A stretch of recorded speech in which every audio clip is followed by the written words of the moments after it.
বিধানসভা নির্বাচনের আগে ক্রমশই বাড়ছে হুমকি, হুঁশিয়ারি, গালিগালাজ। গতকালই মারের দাওয়াই শোনা গিয়েছিল বনগাঁ দক্ষিণের বিজেপি বিধায়কের মুখে। সিএ নিয়ে তৃণমূল কংগ্রেসকে হুঁশিয়ারি স্বপন মজুমদারের। অসামাজিক মানুষ, পাল্টা আক্রমণ শাসক দলের। আজকের থেকে কেউ মার খাবেন না, মার দেবে। তোমাদের কোনো বাবা বাঁচাবে না, পুলিশ বাবাও না। ভারতীয় জনতা পার্টির সমস্ত কার্যকর্তাদের উদ্দেশ্যে বলছি, যদি কোনো টিএমসির হারমাত বাহিনী কোনোভাবে কোন বিজেপির কার্যকর্তার গায়ে হাত তোলে, হাতটা একদম উপরে নিয়ে আমার কাছে যাবেন। মার খাবেন না, আজকের থেকে কেউ মার খাবেন না, মার দেবে। মিথ্যাচার করে তৃণমূল কংগ্রেস মানুষকে বিভ্রান্তির মধ্যে ফেলে সিএ থেকে বঞ্চিত করেছে। তৃণমূল কংগ্রেসের লোকজন যেখানে এই সিএ নিয়ে কথা বলবে সেখানেই জুতো দিয়ে পেটাবেন আপনারা, এক নেতাকেও ছাড়বেন না। স্বপন মজুমদার নিজে একজন অসামাজিক মানুষ। তিনি মাদক পাচারে যুক্ত হয়ে দীর্ঘদিন জেল খেটেছেন। সুতরাং রাজনৈতিক শিক্ষা দীক্ষা না থাকলে যে ধরনের আচার আচরণ করা মানুষ করে সেইগুলো উনি করছেন। আর খেপা কুকুর হয়ে গেছে, যেখানে সেখানে পাগলামি করছে, ঘেউ ঘেউ। শুধু বিজেপি নয়, থেমে নেই শাসক দলও।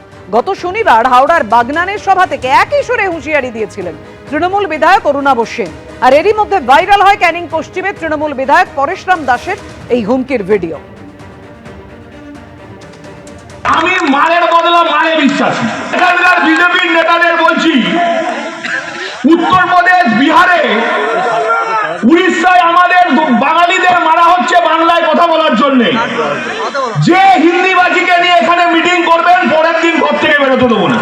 যেদিন মিটিং করবেন তার পরের দিন আপনার ঘর আমি দাঁড়িয়ে থেকে ভেঙে দেবো। আর বেড়েছে, ওকে বাগনানে আমি দিচ্ছি, বাগনানে ওকে হারাবো, বাগনানে আমি যাচ্ছি কয়েকদিনের মধ্যে। শুভেন্দু অধিকারীর মধ্যে একজন দালাল, সে নির্বাচন কমিশন আগে এসআইআর নেওয়ার আগেই বলছে পশ্চিমবঙ্গ থেকে 1.5 কোটি নাম নাকি বাদ চলে যাবে।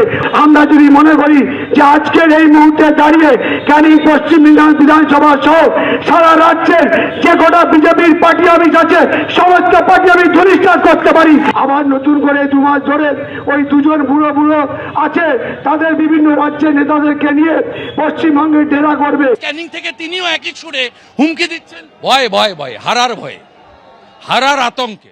এবার পাঁচনের দাওয়াই দিলেন পাণ্ডবেশ্বরের তৃণমূল বিধায়ক। 2026-এর ভোট মিটলেই পাঁচন, মন্তব্য নরেন্দ্রনাথ চক্রবর্তী। 2-4 জন কয়লাচোর পাণ্ডবেশ্বরে আমার বিরুদ্ধে কুৎসা করছে, তাদের বিরুদ্ধে একজোট হয়ে ব্যবস্থা নেবে জনগণ। হুঁশিয়ারি পাণ্ডবেশ্বরের তৃণমূল বিধায়ক নরেন্দ্রনাথ চক্রবর্তী। পাণ্ডবেশ্বরে নবনির্মিত বৈদ্যুতিক চুল্লিতে ইসিএল এর বিদ্যুৎ নিতে বাধা দেওয়া হয় বলে অভিযোগ। বিদ্যুৎ নিতে বাধা দিচ্ছেন বিজেপি নেতা জিতেন্দ্র তিওয়ারি। কাউকে বাধা দিতে দেব না, ঠিক সময় কাজ শেষ করে উদ্বোধন হবে, জিতেন্দ্র তিওয়ারির উদ্দেশ্যে হুঁশিয়ারি দিয়েছেন নরেন্দ্রনাথ চক্রবর্তী। দান্নদে কয়টা কয়লা চোর আছে, আমি এখন কিছু বলিনি। ভোটটা পেরোক, পাঁচনের বাড়ি পড়বে। আর হুমকি চুমকি দিয়ে লাভ নেই ভাই। আর তোমার নাম আমি নিই না, তোমার নাম আমি নিই না।